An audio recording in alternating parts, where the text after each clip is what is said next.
Good afternoon, ladies and gentlemen. We're delighted to welcome you to the BBA's first forum.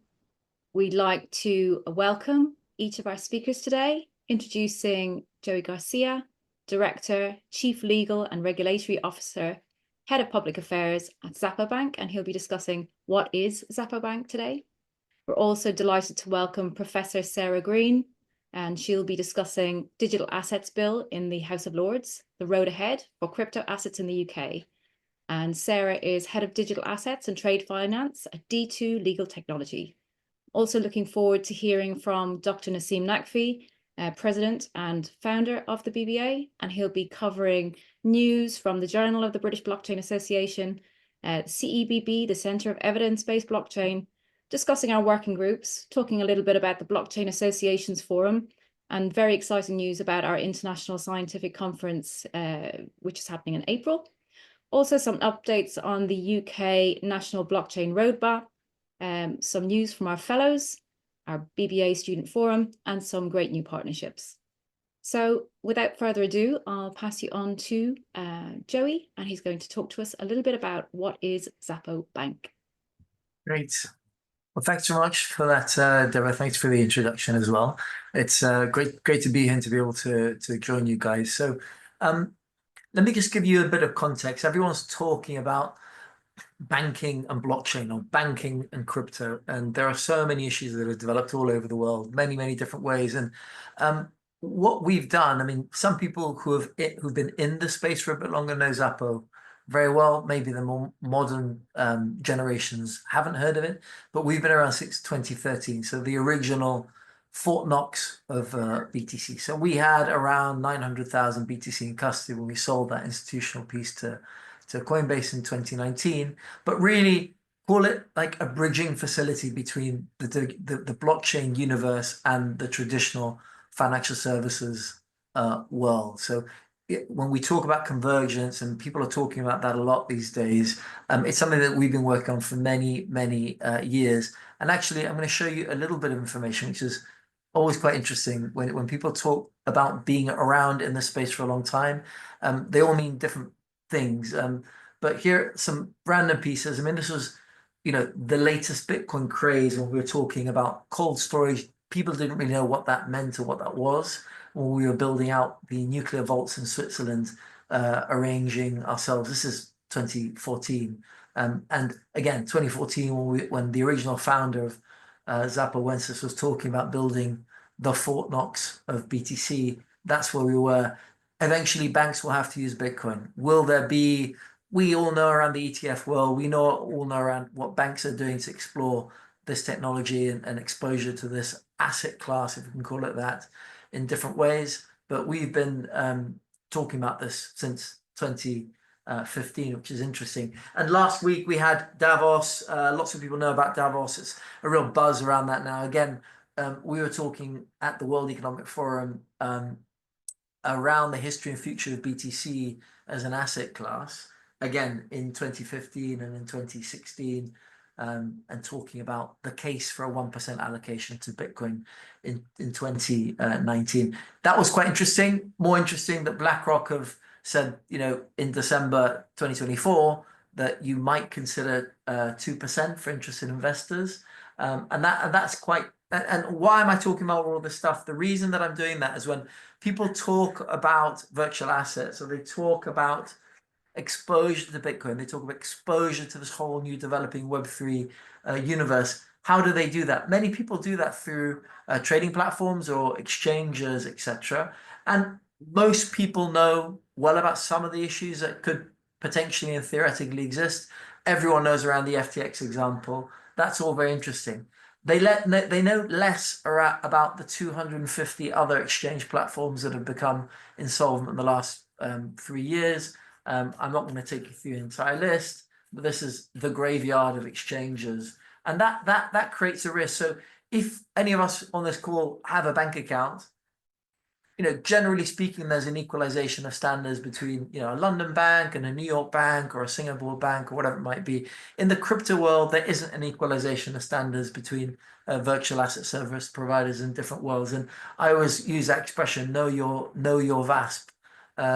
47 exchanges were closed down in Germany at the end of last year. And it's not just me making things up. The Financial Stability Board also talk about lots of risks around multifunction crypto asset intermediaries, effectively the exchanges that are offering lots and lots of different kinds of services. And that leads to lots and lots and lots of losses, hacks, etc., etc. So that was the problem that we wanted to try and solve. So how have we done that? We are a Bitcoin native business that has got a banking and credit institution license. We are not a bank that's exploring blockchain technology and its use and application.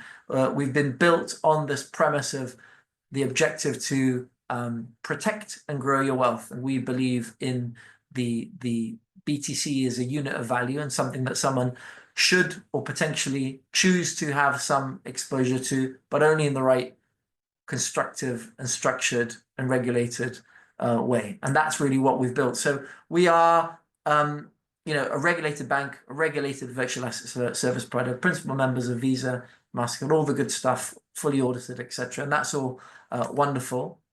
It's allowed us to build out to lots of different things now. We are offering the convergence. We are the bridge between a secure bank account, but we've achieved that in lots and lots of interesting and new and different ways. And I'm going to talk just about a couple of those. But critically, that's been built within what we might call, I used the expression back in 2014 in the Fort Knox, etc.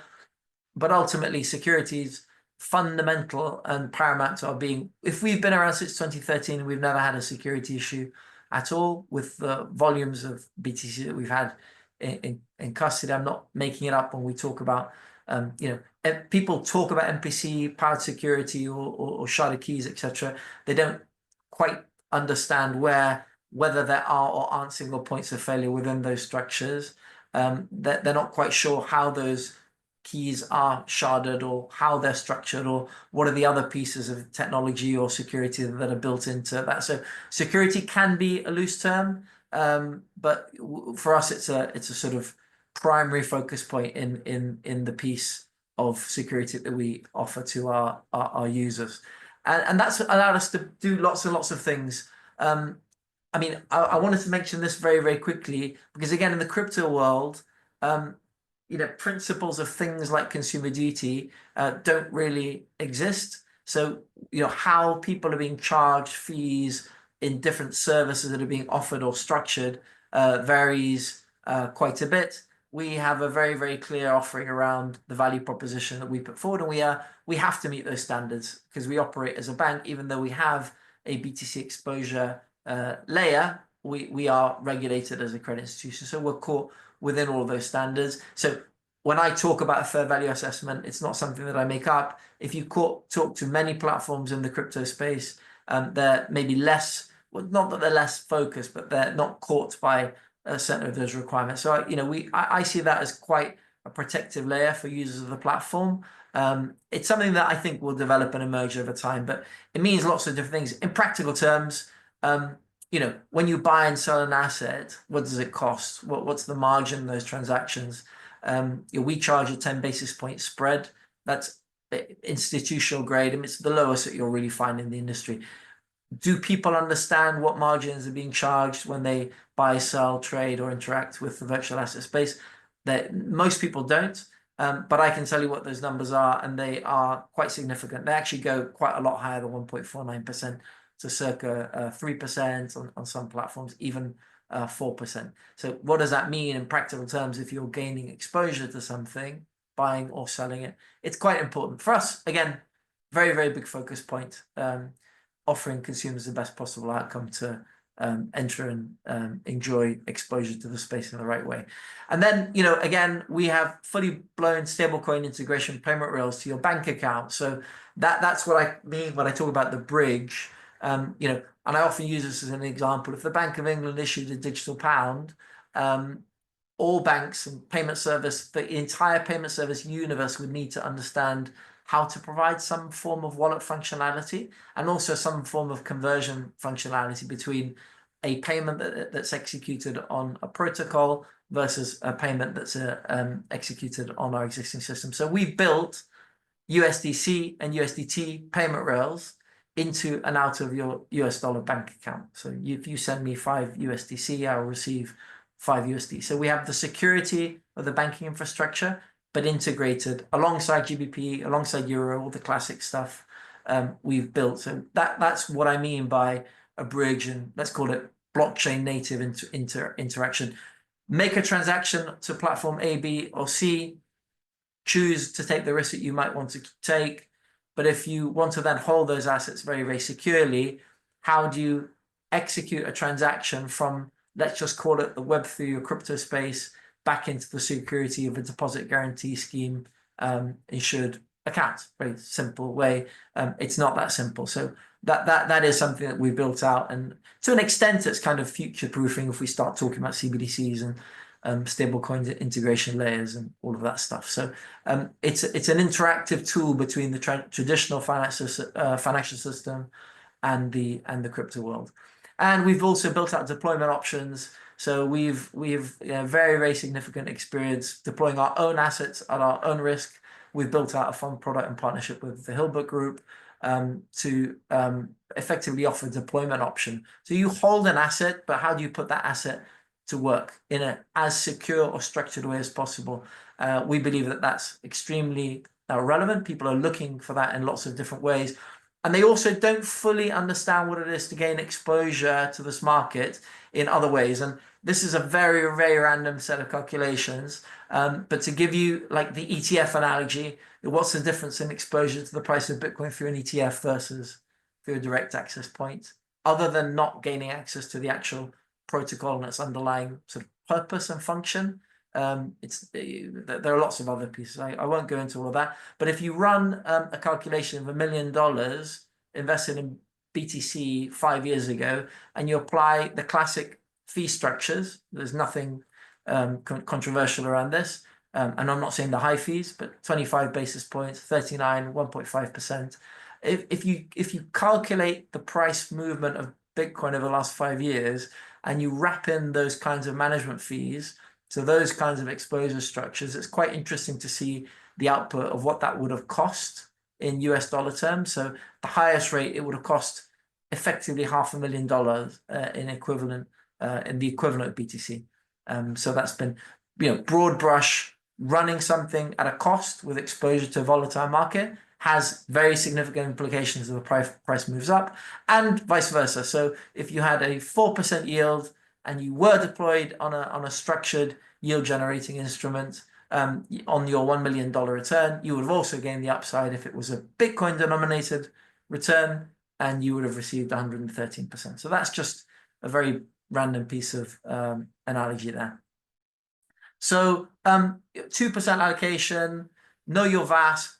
How do people gain exposure? How do people interact between one financial system and this developing new, wonderful, exciting world that we've seen? Will banks eventually get to the point of full integration and convergence with the crypto ecosystem or the blockchain ecosystem? I think that they will. Are people looking for very, very secure access points? Are people verging away, arguably, from the old mantra of not your keys, not your coin in certain scenarios? I believe that they are. I think you'd be surprised to see how many proponents of that message actually have custody accounts in different platforms. But anyway, I'm not saying that one thing is right or wrong. We just believe in offering that in the most. It's a very, very simple solution from our point of view. We are a very, very simple bank, a narrow bank, no credit, no borrowing, no lending, no debt. It's extremely, extremely simple, safe, and secure as an access point to this ecosystem in a way that we hope can assist you to develop, grow your assets with exposure to this market if you believe that it's relevant. So that is it. I've looked to sort of nail myself on the 50-minute slot, Deborah, so you'll be very happy with that. And I'll pass over, unless I don't know if there are questions or at the end or anything, but I hope that's a helpful and general overview. Thank you, Joe. Massively helpful general overview. We'll have Q&A and close at the end. So, and also if anybody's interested in posting any questions in the chat, we can address those at the end as well. But thank you again, Joey. That's really superbly interesting, and great to get some further insights. I would also like to share just a kind of some updates on some attendee benefits today. We'd like to let the delegates who are attending know that they'll be receiving a proof of attendance certificate on the blockchain in the form of an NFT. And if you're interested in that, you can email us and we'll send you your certificate. Also, just so you know, one lucky webinar attendee will be receiving a free ticket to our International Scientific Conference.